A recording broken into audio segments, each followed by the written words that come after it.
Alam mo ba kung bakit karamihan sa mga negosyante, kahit may social media, hirap pa rin makabenta? Dahil mo followers, may friends ka naman pero wala kang sales. Lagi kang online pero bakit walang results? Nagpo-post ka naman lagi. Simple. It's because you're doing it wrong. Tulad ng sabi ng mentor ko, sales is a system. If wala kang strategy, para ka lang nagpo-post at nasa social media para magpaka-busy. Ngayon, pag-usapan natin ng exact process para maging top performer sa social media selling.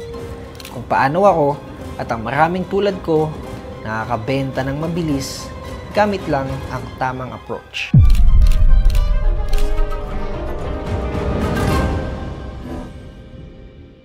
Number 1. Build authority and not noise. Karamihan kasi puro hype pero kulang naman sa credibility.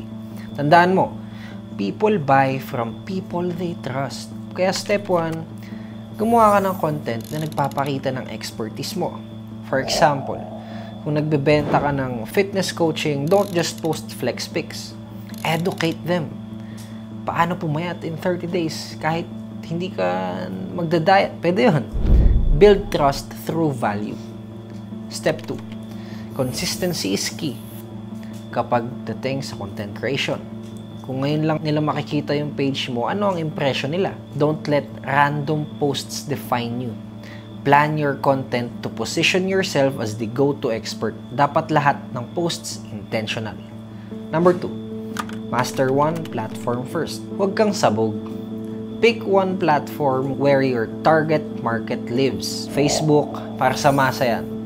Instagram, para sa premium brands. TikTok, if you want to scale fast. Kasi nandyan halos lahat. So, my tip is focus on one platform, then master it, then scale. Number 1. Hook them in 3 seconds. Ang dami mong kompetensya online. So, paano ka mapapansin? Sige nga. Ngayon, gamitin mo ang 3-second rule. Kailangan napapansin ka nila within just 3 seconds of watching your video. For example, start your videos with a bold question. Gusto mo bang malaman kung paano magbenta kahit 0 followers ka? Papatigil sila ngayon. That's curiosity marketing. Kung hindi catchy ang simula, well, magsa-scroll lang sila. Number 2, solve problems and don't just push your products. Ito ang pinaka-importante. Tandaan nyo yan. People don't care about your product. They care about solving their problems. Instead of saying, buy my fitness coaching for 5 to 10,000 pesos, sabihin mo, are you struggling to lose weight? Well, I'll help you lose weight. 10 kilos in just 90 days without giving up your favorite food. Pwede kang kumain ng kahit ano, pero ako bahala sa'yo.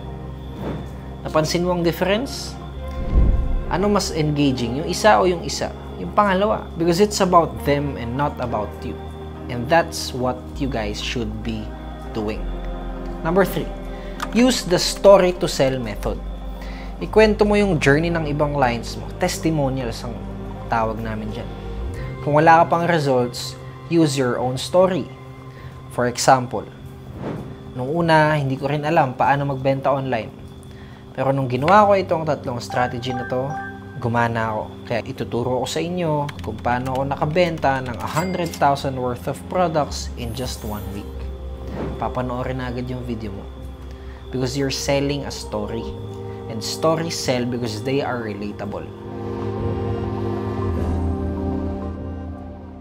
Number 1, connect with your audience. Reply to some engaging comments and DM. Think about it. Ano mararamdaman ng potential client mo kapag sumagot ka agad sa tanong niya? Of course, they'll trust you more. And one bonus tip na pwede nyong gawin, gawa kayo ng mga polls, Q&A features, and live sessions para maka-engage kayo sa audience nyo actively. Number 2, build scarcity and urgency. Because people buy when they're about to miss out. Alam nyo yan, ginagawa ng lahat yan. Gumawa ka ng limited offers. Like, only 10 slots left for this week's webinar. Or last 10 shirts left. Last 50 stocks left. Early bird discount ends tonight at 11:59 PM. Yung mga ganong klase, effective yun. Number 3, Focus on follow-ups. Mga negosyante, gawin nyo yan. Most people don't buy on the first contact. Tandaan yan. That's why follow-ups are gold. Importante yan. Ang strategy dyan, automate nyo yung follow-up nyo para lagi kang on top of your leads. Number 1, use paid ads strategically. Kung gusto mong lumaki agad ang sales, you need to run ads. Pero ito ang rule, ads only amplifies what works. Kung hindi gumagana yung organic content mo, huwag mo aksayahan ng pera para sa ads. Test and refine your strategy first bago mo buhusan ng budget yan. Number 2, collaborate with influencers in your niche. For example, kung nagbebenta ka ng skincare, partner with an influencer na trusted sa beauty space. Or kung ano mang product mo, hanapan mo ng perfect fit na influencer. Okay? Number 3, create a tribe. Tribo. Gumawa ka ng kulto. Hindi lahat na nakikita mo ngayon, bibili agad. Kaya kailangan mo ng community. Build a Facebook group or Telegram channel where you share exclusive contents. Kagaya ko, may channel ako, which is Youth Ventures Group.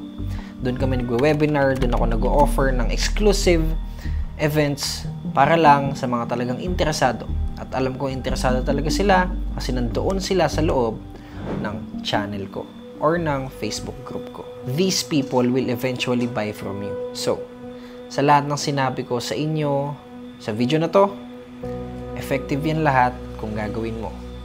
Pero, ito ang tanong ko. Kailan mo sisimulan? Kailan ka titigil sa kapanood ng ibang tao para simulan yung sarili mong journey para umangat yung sales mo? Kasi alam ko marami ka nang napanood na ganito eh. Pero kung gusto mo talagang makabenta agad sa social media, tandaan mo ang 3 core principle. Number 1, be the authority. And number 2, focus on their problems and not your products. Number 3, engage with authenticity. Dapat totoo ka. Now, it's your turn. Start today because if you don't, someone else will. May iba pa diyang gusto ding sumikat o makabenta sa internet ng kung ano mong serbisyo mo. So, type yes kung ready ka nang simulan ng journey mo to fast track sales. Mag-comment ka dyan sa baba kung anong platform ang gusto mong i-focus at tutulungan kitang gumawa ng tamang strategy.